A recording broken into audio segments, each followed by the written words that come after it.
What up guys, goes in here for AnimeUproar, and I got a big old Attack on Titan history lesson here for you today. We are going to be covering around 2,000 years of history right up to the most recent events in the manga, so get excited for that. Make sure to smash that like button and subscribe for more Attack on Titan videos, and of course there will be spoilers in this video, you've been warned.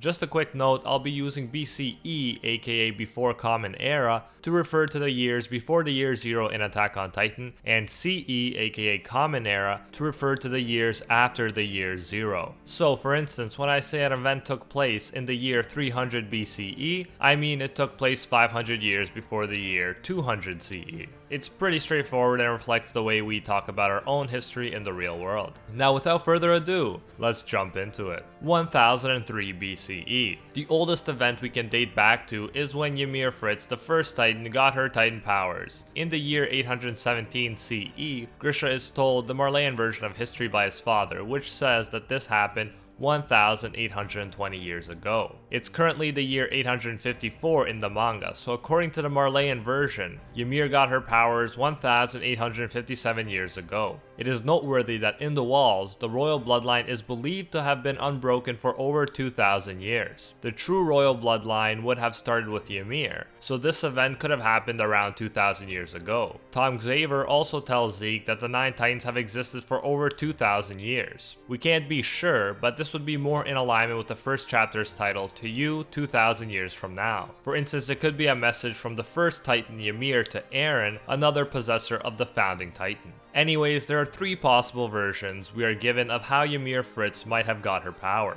One is that it was a god-given miracle, an Eldian restorationist view. One is that it was given to her by the Earth Devil, a Marleyan view. The last one is that she came into contact with the source of all living matter, an idea that is mentioned by Kruger. We cannot know for sure what happened until Eren or someone else succeeds in accessing Ymir's memories through the founding Titan and conveys those memories to us. With the powers, the Eldian restorationists believe that Ymir cultivated the wastes, built the roads, and erected bridges to span the mountains. In other words, it was wealth that Ymir brought to mankind. She enriched the people and developed the continent. 990 BCE. We are told that Ymir lived with the Titan power for 13 years before she died. After her death, Ymir's soul was split into 9 Titans who built the Empire of Eldia. Eldia was a great and ancient nation that destroyed Marley, the previously dominant nation, and came to rule the continent. Marleyans say that this is when the Dark Ages began. The subjects of Ymir, who had gained the power to turn into Titans, designated all other peoples and races as inferior and began to oppress them. They stole away their land and possessions, wiping many bloodlines out entirely. Eldians forced other peoples to have their children so that Ymir would have more subjects. This ethnic cleansing is said to have lasted for 1,700 years. Around 370 BCE. It was about 1,200 years ago during Eldia's rule when the tragedy of Lago happened. Within one day, Lago, the big city of Marley, was extinguished, and by the advancing Titans, the havoc of Monte and the calamity of Val unfolded, and tens of thousands of Marleyans were killed by the Eldian Empire. Around the year 240 CE, there was an epidemic that broke out. Many people died, and the world's population sharply dropped. But the Empire of Eldia completely defeated the disease. Not even one descendant of Ymir died. The founding Titan rewrote the composition of the descendants of Ymir's bodies in a way that was favorable to the situation. Sometime during Eldian rule, the Ackerman clan were also created from fiddling with the subjects of Ymir. They became the royal family's sword and shield and stayed close to Eldia's king for generations. 743 CE. Eventually, according to the Marleyan version of history, Eldia's arrogance grew to know no limits, and the people of the once great nation of Marley began to plot against them from within. They were able to incite a civil war, weakening Eldia. Not only that, they brought 7 of the 9 Titans under their control and were victorious in the Great Titan War that took place about 100 years before the current events of the manga. Key players in the war were the great Marleyan hero Helos and the Tiber family, who successfully forced even King Fritz, the ruler of the Eldian Empire and the possessor of the founding Titan, to retreat to an island. After the war, King Fritz was left only with this island he called Paradis, where he built 3 concentric walls in which he and his people took refuge. These walls were built using tens of millions of colossal titans which are ready to crush the world if anyone tries to interfere with life on the island.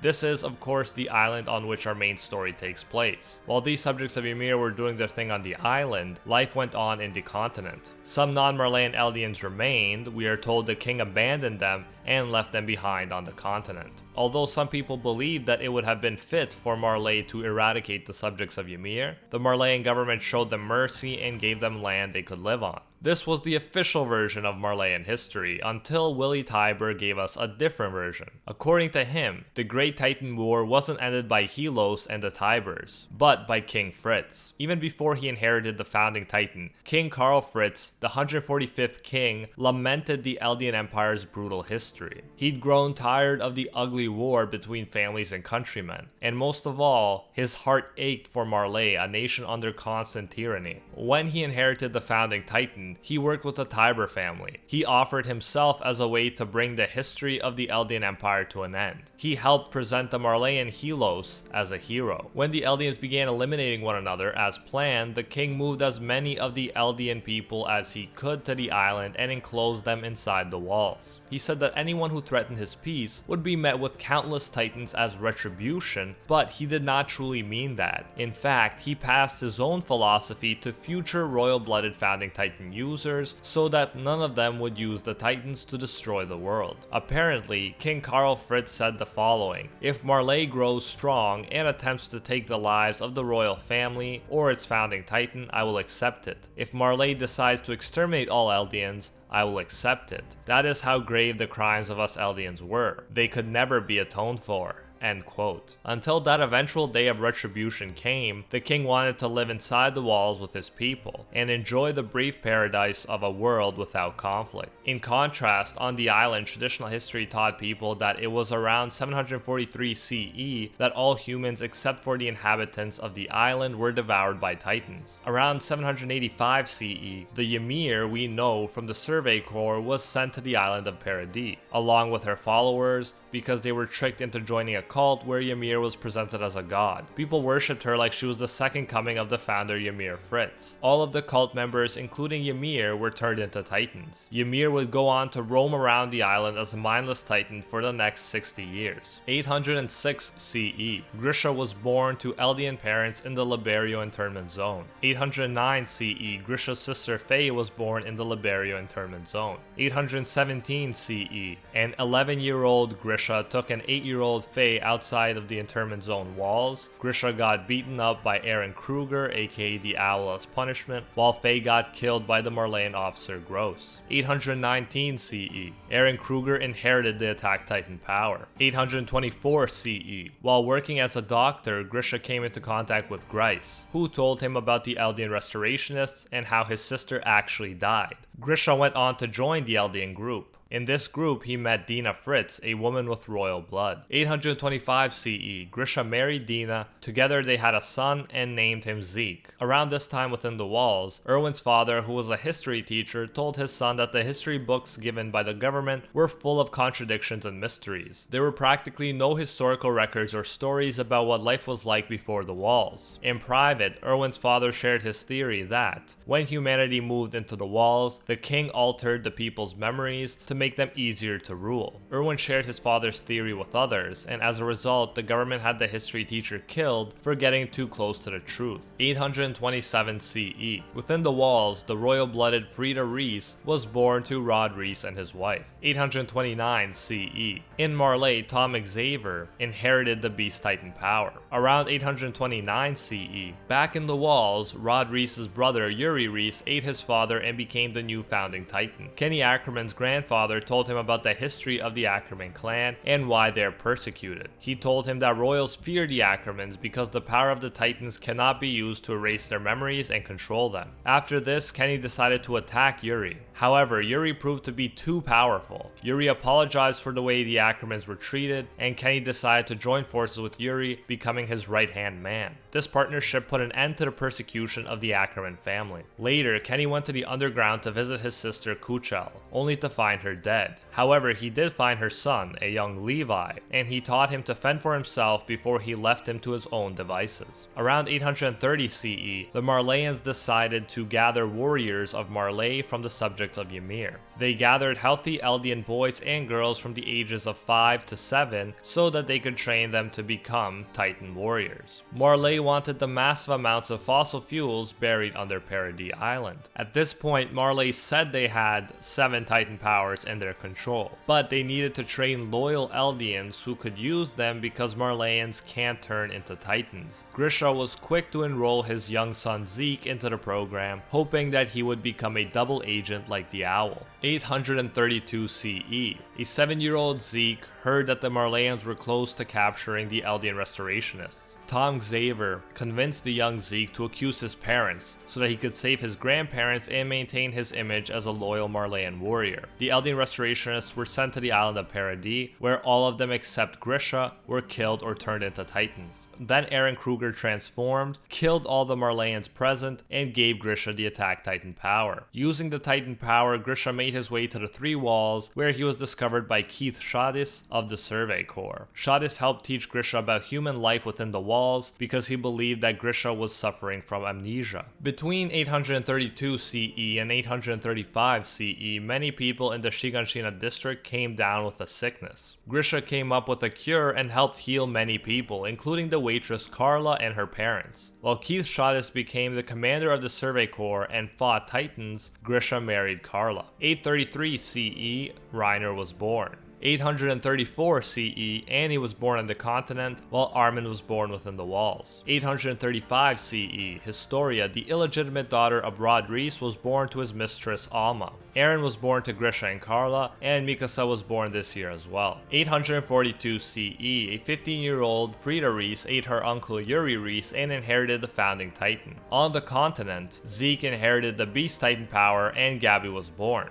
843 CE, Reiner inherited the Armored Titan, Annie inherited the Female Titan, Bertolt inherited the Colossal Titan, Marcel Galliard inherited the Jaw Titan, and Peak inherited the Cart Titan. The Marleyan warriors used their newly acquired Titan powers to help defeat an enemy nation for Marley. While the Marleyan warriors were undergoing brutal training, a kid Eren was living a pretty carefree and bored existence within the walls where he hung out with his one friend Armin. 844 CE, Erwin convinced a notorious thug from the underground named Levi to join the Survey Corps. In the same year, Mikasa's parents were killed and she was kidnapped. Eren rescued her. He gave her his scarf and brought her home to live with his family. And now we finally arrived to 845 CE, the year when our story began. During this year, while Maria fell, a 10-year-old Eren's mostly boring, easygoing life was interrupted by Bertolt, Reiner, and Annie, who traveled to the island of Paradis and brought Titans inside the walls. Marcel was on the island too, but he was eaten by Ymir's wandering Titan before the team reached the walls. When the walls were destroyed, Grisha went to see Frida Reese. He begged her to stop the attacking Titans. When he saw that Frida wasn't going to do anything about it, he transformed into the Attack Titan and took her founding Titan power. He passed on both Titan powers to his son, Eren Yeager.